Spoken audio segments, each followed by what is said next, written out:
Tere, head kuulajad ja vaatajad. Oleme siin järgmise Viljandi kandidaadiga nendel kohalikel valimistel. Endine linnapea Madis Timpson. Tervist! Tervist! Et võib-olla teemadega alustades siis üks võib-olla selline suur asi, mis tegelikult ka linnaelanikele oluline on olnud, et on ka uusi elanikke võib-olla juurde toonud, on see, et Järveotsas elamurejoon sai alguse ju sinu linnapea ametiaja jooksul. Et võib-olla räägid, et kuidas see alguse sai? See on tegelikult, alguse sai ta juba üle 20 aasta tagasi.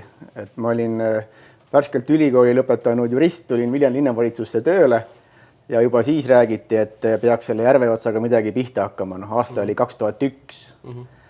Ja siis on läinud siin erinevaid valimisi, erinevaid linnavõime ja siis kui 2017 me panime selle oma programmi ja kui 2017 me tegime selle, kui ma linnapeaks mind valiti, siis koalitsioonilepingusse me panime kirja, et me enam ei lükka seda kuskile, vaid et esimesed krundid peavad olema siis müügis 2018 lõpus. Ja nii ta läks. Pingutasime kõvasti ja tegelikult keegi ju ei uskunud, isegi lehti ei uskunud, et me esimese selle välja müüme need pea 50 hoonestusõigust, aga läksid ju väga hästi. Ja praegu on juba teine etapp valmis ja tegelikult teeme seal edasi järjest, et ma arvan, see oli väga õige samm. Kes tahab omale Viljandis kodu ehitada, osta, on see võimalus, uus maja või täitsa uus. Ja tegelikult see näitas veel kord, et me peaksime rohkem pingutama, et oma elanike jaoks uusi elamisvõimalusi loomast. Et minul oli seal halvaks näiteks, seal ma tõin kõigile seda, et kuidas seal Viiratsi mäe peal on Viljandi piirist 200 meetri kaugusel on terve elamurajoon püsti pandud. Tegelikult võiks olla need kõik meie maksumaksjad, aga nii ei on, jah. Ja, sest ju see on ka mitmes etapis olnud ja on saanud ka esimese etapi ja ka näha tegelikult, kui suur huvi on olnud, mis on andnud ju linnale tõuke juurde, et seda järgmist etappi kiiresti edasi arendada. No jah, see ei ole linnale mingi tuluprojekt nagu selles mõttes, et ta on puhas niimoodi otsa-otsaga projekt, et meie maksame need kommunikatsioonid ja asjad, teeme teed ja siis pärast siis inimesed maksavad selle tagasi. Tulumaksu laekumine ikkagi linnale suuremaks. Jah, ütleme selle ehituse poole pealt on nullprojekt, aga just tulumaksu laekumine pikk jooks on nagu oluline. Aga tulles võib-olla nüüd kesklinna juurde rohkem, et mitmed ju projektid ja tegelikult ka tee-ehitused on siin olnud need, mis said sellel hetkel alguse, et võib-olla räägid sellest taustast ka, et kuidas me üldse selleni jõudsime? No jah, see on kogu see kesklinn tegelikult sai ju sellel ajal valmis, kui ma linnapea olin. Alustasime siis sellest Vabaduse väljakust, Vabaduse platsist, siis need teed ja tänavad, et kui sa oled seal, ütleme selle Fellini ringi peal ja kui sa vaatad Pärnu poole, on ju kõik uus kuni linnapiirini. Siis Tallinna poole bussijaamani on uus ja see uus tänav sealt Tartu poolt tulla, see on ka kõik uus.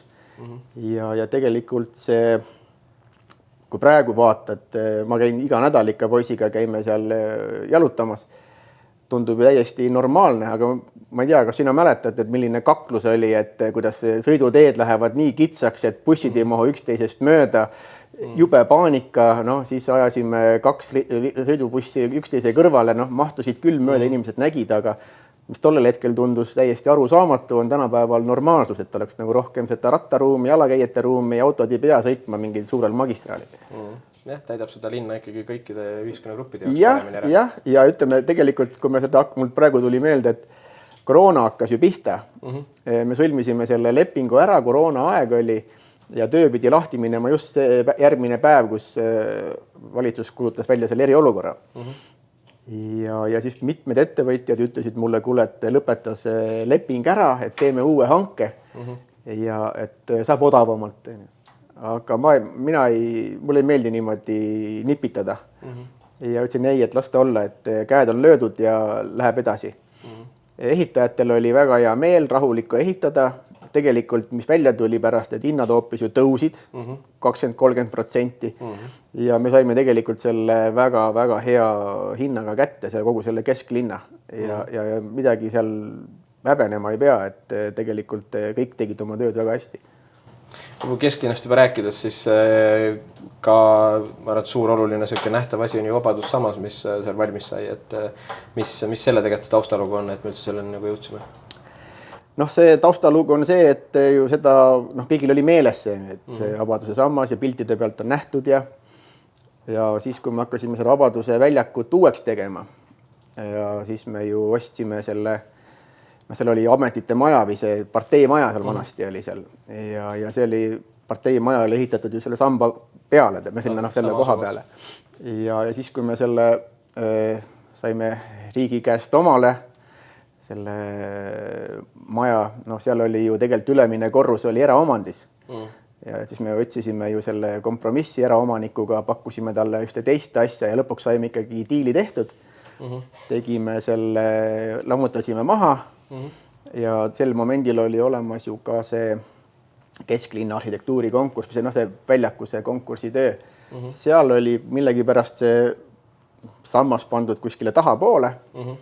Noh, natukene läksime, noh, mitte tülli, aga noh, selles mõttes eriarvamusi oli ja siis tõime ta siia ette tagasi. Noh, nagu sa mäletad, oli ka tollel ajal volikogus, et kas me teeme uue või taastame vana. Ma lugesin näppude peale kokku. Osad olite, kes tahtsid üldse hologrammi teha ja igast eri variante. Aga ma lugesin näppude peale kokku ja see läks täpselt pooleks. Täpselt pooleks. Pooled tahtsid uut, pooled tahtsid vana. Aga noh, minu mõte oli nagu see, et kui me üldse tahame teha realistlikult, siis me peame vana taastama, et riigi käest ka natuke raha saada, siis peame vana taastama. Ajalooline mälestus, inimesed ise annetasid, Viljandi linn pani sinna oma raha päris palju, vallad panid raha ja riik pani ka ikkagi märkimisväärse summa, et noh, mõni veel ei tea, et siis et see oli niimoodi, et kirjutasime siis tolleaegse volikogu esimehega riigi valitsusele kirja, et palun toetada rahaliselt meie Vabadussamba ausamba taastamist. Ja siis saatsime kirja ära ja läks paar päeva mööda, helistas mulle tolleaegse regionaalministri Jaak Aabi nõunik Risto. Hea sõber mul on, ütles, et Madis, et see kiri maandus nüüd minu laual, et palju see teil maksma läheb. Ütlesin, ma ei tea. No, et aga siin numbrit ei ole, et noh, palju ta maksab. Ütlesin, no ma tõesti ei tea. Risto ütleb, et no ma pean ju siia mingi numbri kirjutama. No, ütlesin, et täitsa niimoodi, kirjuta 500 000. Ja niimoodi ja kirjutasin see 500 000 ja varsti oli meil see 500 000 arvel. Oleks võinud rohkem küsida tagantjärgi tarkus, aga noh, head niigi läks ja selles mõttes riigile, muidugi riigile suur tänu ja noh, kokku läks ta juba ikkagi meil pea 800 000. No väga suur tükk ikkagi riigi poole pealt. Aga kui üldse nendest objektidest ja suurtest objektidest rääkides, siis tegelikult üldse nagu ehituse mõttes oleme me ainsad olnud, kes on ju kogu selle protsessi seisnud ka spa taga, et kui sa võtad ju neid hääletusi, mis on olnud ka eelmisest koosseisust alates, Ujula hange kas või kus oli kahtluseid mitme erakonna poolt, samamoodi ju see Agva puhul on ja Isamaa siin ütles, et võiks kõiki trahve välja nõuda, teha kõike raskeks, et seda spaad üldse nagu tuleks. Et võib-olla sa räägid ise ka paari sõnaga, et kuidas see protsess tegelikult sinna on jõudnud, et lõpuks me ikkagi spaad ehitatakse. No see spa asi on jah, see on aastast mingi 90 lõpp on igal linna peal on oma ebaõnnestunud spa projekt. Ja põhjused on ju tegelikult erinevad, et on majanduse pärast ja mõni on mingi teine põhjus. Aga sellega oli niimoodi, et me ju tahtsime seda ujulat teha. Ja tegelikult ju tegime ka vallaga ühe aktsiaseltsi, mis siis ostis selle praeguse selle pangamaja ära, see oli mingi 300+ 000 maksis. Ja seal, no mina seda tegelikult, ma olin väga kahtlev selles osas. Ja tagantjärgi ma olen aru saanud, et oleks me seda kesklinna teed edasi läinud, siis see oleks olnud esiteks munitsipaalspa. Mina ei ole munitsipaalettöötajate toetaja ja teiseks ma ei ole kindel, et vald oleks meiega tulnud kaasa lõpuni. Ja nad ise on ka seda öelnud, et tegelikult nad seda ei väga kahtlevalt. Ja siis me tegime selle hanke, et kes siis tahab kuhu pakkuda. Ja tegelikult siin kesklinnas on ju kohti veel, kuhu oleks võinud tulla. Ja siis tuli see Agva. No sellega oli ka veel päris palju sellist juriidilist ja otsesuhtlust, et noh, see oli juriidiliselt päris keeruline niisugune konstruktsioon. Loomulikult sõbralikud kolleegid kaebasid meid ka Rahandusministeeriumisse, käisin seal aru andmas mitu korda ja lõpuks oligi niimoodi, et rääkisime juriidika selgeks ja lõpuks, kui oli juba niisugune lõppsõnade voor, siis ma ütlesin, et kuulge, jätame nüüd juriidika kõrvale, et nüüd on 2 varianti, et kui Viljandisse spa tuleb, siis ta tuleb sinna alla praegu ja kui ei tule, siis jälle 2 aastat on mureta. Ja nii ta läks, aga muidugi selle spa osas, eks igaüks saab ise vaadata, kuidas keegi hääletas volikogus. Volikogud on meil avalikud, lindid on saadaval, otsige selle volikogu ülesse, sealt on näha, kes tõstis kätt ja kes ei tõstnud, 1 häälega läks läbi ja see hääl tuli opositsioonist, ma rääkisin ise otse selle inimesega enne volikogu, et ole hea, tõsta käsi ja 1 häälega. Jah, see Ujula teenuste hange ikkagi oli väga oluline samm arvata üldse selle protsessi käigus, sest tõesti, nagu sa rääkisid, et kui kesklinna puhul oleks võib-olla ühel hetkel me oleks umbes natuke samas seisus oma rahadega nagu abjaine, et pead valima, kas sa uuendad trasse või paned raha tegelikult veekeskusesse sisse.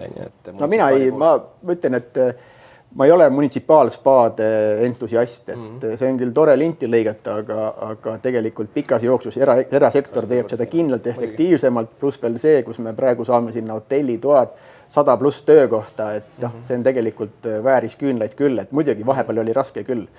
Selles mõttes, et ju oli väga suur surve, et lõpetame ära, võtame need leppetrahvid sisse, mina kordasin igal pool, et mina ei taha seda 50 000, et ma tahan spaad.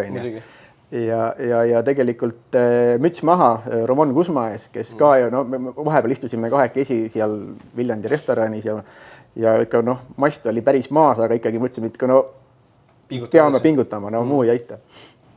Ja võib-olla üks suur projekt veel, millest rääkida või objekt, millest rääkida veel enne, kui vaadata natuke tulevikku, et jalkahall oli ka sinuaegne tegelikult suurem ehitis, mis sai alguse, et ma räägin natukene ka sellest, et miks võib-olla me oleme palju õnnelikumas positsioonis kui mõned teised vallad või linnad, kes seda on samamoodi tahtnud, aga õiget hetke ära ei kasutanud. Jah, see tuli tegelikult valitsusel oli programm, et 1,5 miljonit eurot 4 halli Eestisse. Ja peale meie oli seal veel Haapsalu, Rapla, Tartu meie oli siis nagu, kes olid seal siis said selle. Ja meie olime niimoodi, et meil polnud planeeringut, mitte midagi ei olnud. Seal Haapsalus isegi oli vist muru olemas. Oli vaja ehitada halli peale ja meil ei olnud mitte midagi. Meil ei olnud planeeringut ja siis tegelikult juhtus see, et esimesena saime valmis.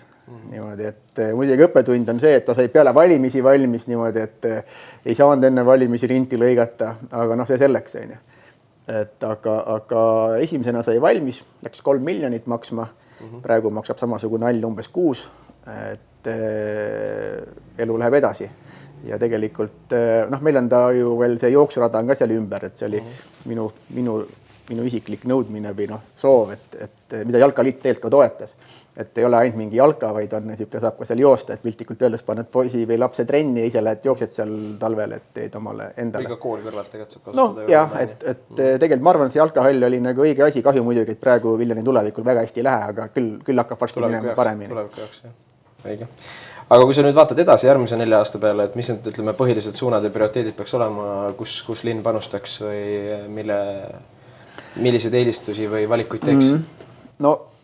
Tegelikult mina vaatasin alati, kui ma tegin oma mingid plaane, ma tegin niisuguse optimistliku, vähem optimistliku ja siis ka variant C plaani. Ka praegu ma soovitaksin või arvan, et me peaksime vaatama pikka lendu, kõrgelt vaadates. See on nagu eelkõige arengukava teema ja või niimoodi.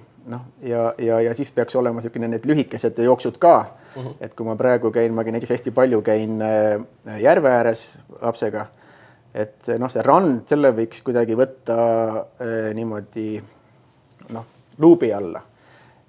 Seda nagu seal suurem nagu planeering kogu selle ala korraks. Jah, et korda teha seda asja rohkem, et seal ei ole viga, tegelikult see mänguväljak on väga hea, aga see rannaosa võiks natukene võib-olla olla seal parem.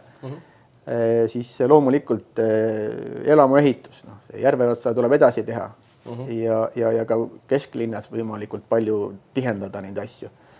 Ja see on nagu need lühikesed jooksud, aga pikas jooksus ma arvan, et no minu aeg tegelikult kõige suuremad investeeringud olid üldsegi lasteaedadesse. Et Karlssoni lasteaed 6,6 miljonit on ju. Ja ütleme siis Männimäel see Selveri vastas on, noh, see oli 4,5 peaaegu on ju, et 11 miljonit, et just veel tagumise tegime ka veel korda, sinna läks ka paar miljonit. Et mina olen investeerinud, minu aeg investeeriti kõige rohkem just lasteaedadesse ja tegelikult ma arvan, seda peaks jätkama. Et ega meil siin kulda vaevalt, et meil tuleb, vaevalt, et meie elanikkond siin miljonini lähiajal jõuab, aga mis me saame teha, on see, et me nagu hoiame oma inimesi siin ja võib-olla tuleb mõni ka tagasi, kes on nagu läinud Tallinnasse ja Tartusse õppima, seal pere loonud, nüüd on lapsed ja võib-olla tahab omale uut elukohta. Viljandi on tegelikult ju selles mõttes super, et ta on väike, kõik on käejala juures, lasteaiad on väga head, nüüd võiks ühe juurde teha muidugi Krelli asemel, et noh, Krelli on 50-ndatel ehitatud, et on oma aja laps, et noh, oleks vaja tegelikult uut kaasaegset. Kui selle saab tehtud, on juba väga super, pluss veel, nagu ma ütlesin, järve otsa, et saaks oma elamise nagu. Et see on nagu, noh, võib-olla sellised paar esimest asja, aga noh. See koduline keskkond tegelikult. No täpselt jah, et ega selles mõttes me peame ikkagi panustama sellesse tulevikku, et muidu me ongi niimoodi, et noh, me ju vananeme siin, et vananeme, lõpuks ongi nii, et vaatame, kus noored on, kus maksumaksjad on, kõik on kuskil ära.